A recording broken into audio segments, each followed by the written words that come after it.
Hi there. Well, welcome to another math lesson.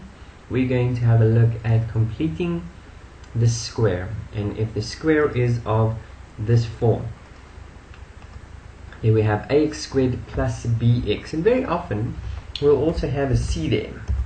Okay, but let's ignore the c for just now and see how would I complete the square if I had it of the form ax squared plus bx.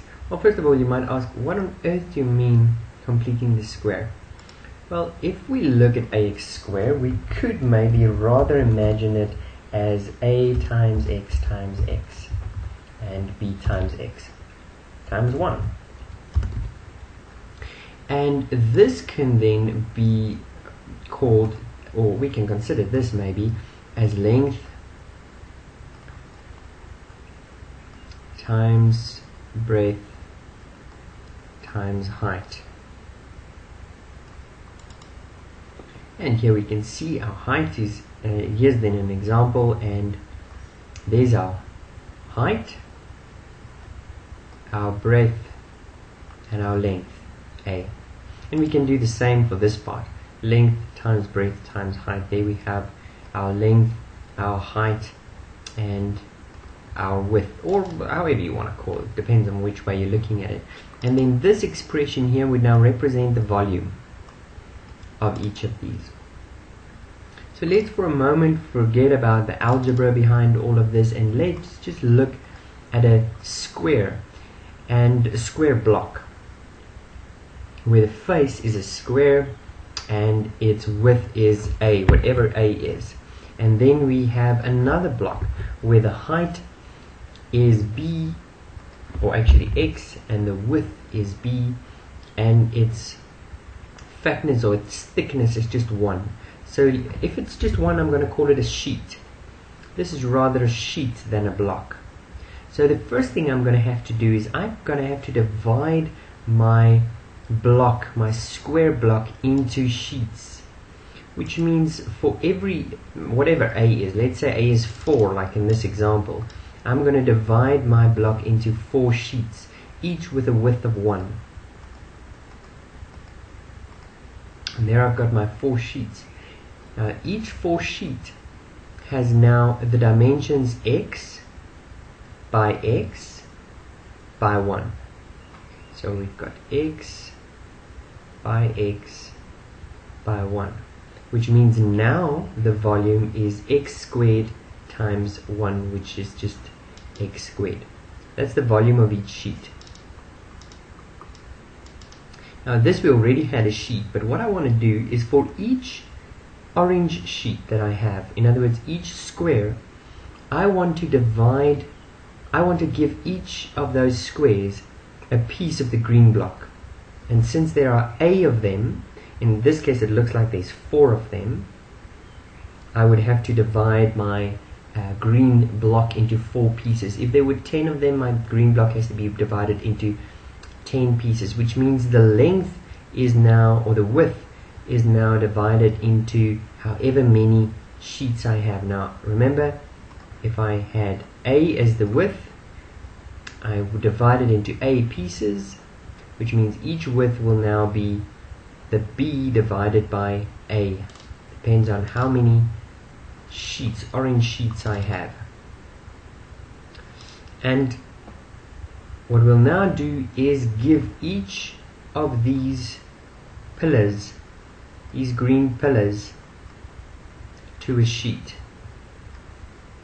Now there will be the same number of pillars as orange sheets, and then this is what we'll have.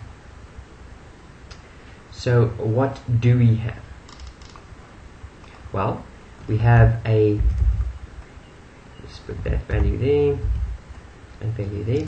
We have a, for each sheet, that is x by x, in other words x squared volume, I have a pillar, and this pillar has a width of b over a. This total width is b over a. Now I've divided it in 2, and I'll explain now why I did that. Okay, but this total width is b over a. Sorry, which means what do I have in total?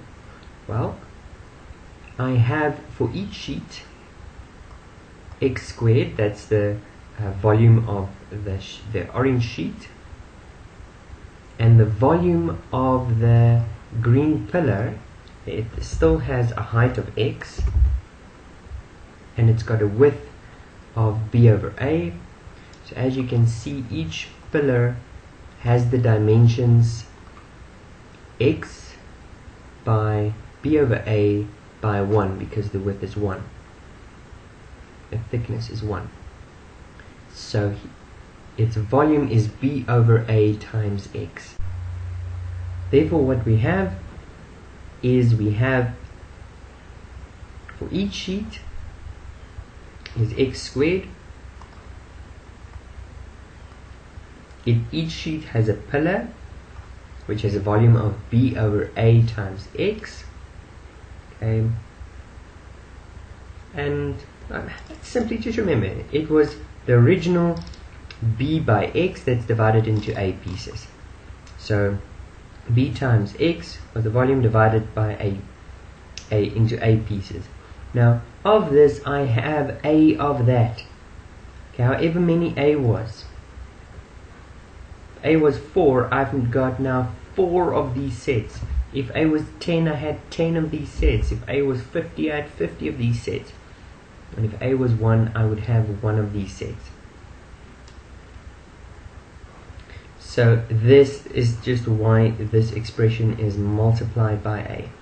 And just simplified or written a little bit differently, maybe a little bit more pleasing to the eye, is written like that.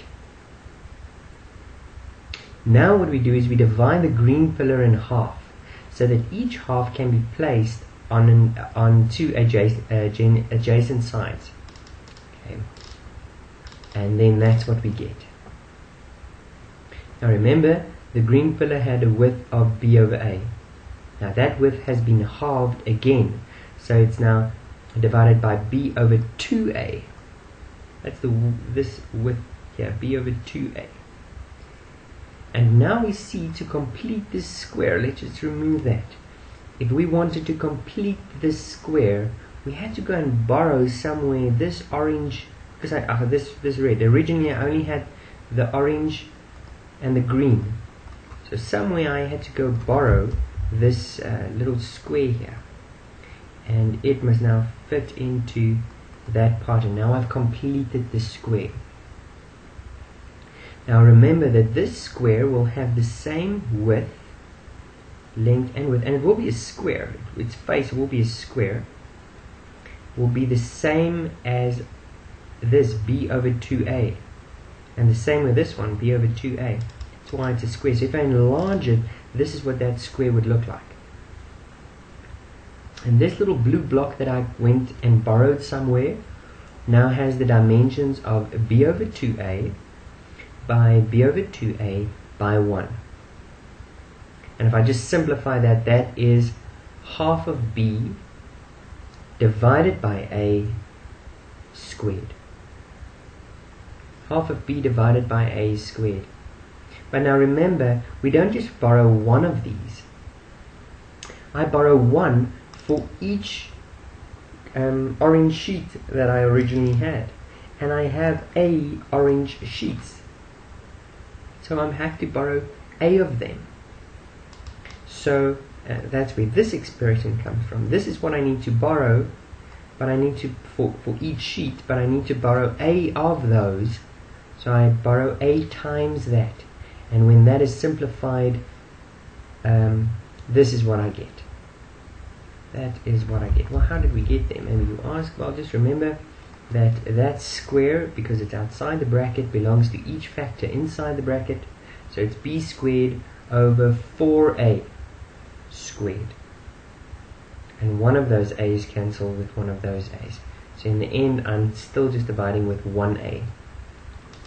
Okay, maybe pause the video and just make sure you see where I get this whole expression from.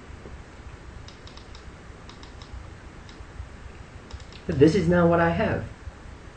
I've got a complete squares. A of these complete squares, if I borrowed enough blue blocks to fit each orange sheet. Let's look at that that whole square. Now this whole square now has a width from this end to that end of x, which is this width, plus that width, which we remember is b over 2a. I'm writing with my mouse here, so it looks ugly. I'm sorry. B over 2a, that's that width. So in total, it's got a width of x plus b over 2a. You see the height is the same thing. The width is still 1. So that is why length times breadth times the, or actually that's height, length times height times width. Okay, it doesn't really matter. Depends on what you're looking at it from. And then we see here we've got a perfect square. But we don't just have one of them, we have a of them. So in total, I've got a of these perfect squares. But now since we had to go and borrow some of these blue blocks, we owe this. Because we had to go and borrow it. Which means what we have is a of these squares that have a width of x plus half of b divided by a. That's the length of each square, but I could only get it if I borrowed this, and that's why this is a negative. I had to go and borrow. I owe this somewhere, so that's why that's a negative. Okay, I had to go and borrow that many of the blue blocks. Okay, so algebraically, how does this make sense? Well, you could have done it algebraically and done it much quicker, but some people, I suppose, prefer looking at this in a more pictorial way. But if I were to do this algebraically, and I want to complete this square, you'll see it's the exact same thing. First, I take out a as a common factor. Now, a is not a common factor, which just means that my b term has to be divided by a. So that when I multiply back, I will still have the same thing that I used to have. Ax squared, and then when the second term is multiplied, I can cancel the a's. Now you'll recall that to complete this square, we have to add half of this term squared. So b over a, half of that is b over 2a squared. We have to add that, but I can't just add something. If I add something, I have to go and subtract it somewhere else. And that is why if I add it, I also need to go and subtract what I added. Now, what did I add? I added b over 2a, isn't it? No. I added b over 2a inside a bracket. And outside of that bracket, that b over 2a must be multiplied with an a. So I actually didn't just add b over 2a, I added a times b over 2a squared. Sorry, I forgot the square. And this, if simplified, just becomes, what did I actually add? I actually added b over 2 squared. And then this a comes out of the bracket, but he must get a square if he comes out. And he's in the denominator, so he gets divided. So I'm just still dividing with 1a. So that's what I added, and that's why I had to go and subtract that. And you should understand, this is exactly what we've done so far. Okay. Originally, this is what we did in the beginning, was to get each of the sheets. We divided each of the sheets and the blue block into, sorry, not the blue block, the green block, into enough parts to fit each orange block. That is why B was divided by A, and A was taken out as a common factor. And then we just had to go and work out how much must be added, And because I had to add that A times, this is what was added originally, and that has to be subtracted as well for the number of times I go and borrow it. And I hope that makes sense. So let's look at a few examples, and you'll see actually the theory behind this seems much more difficult than the problem actually is.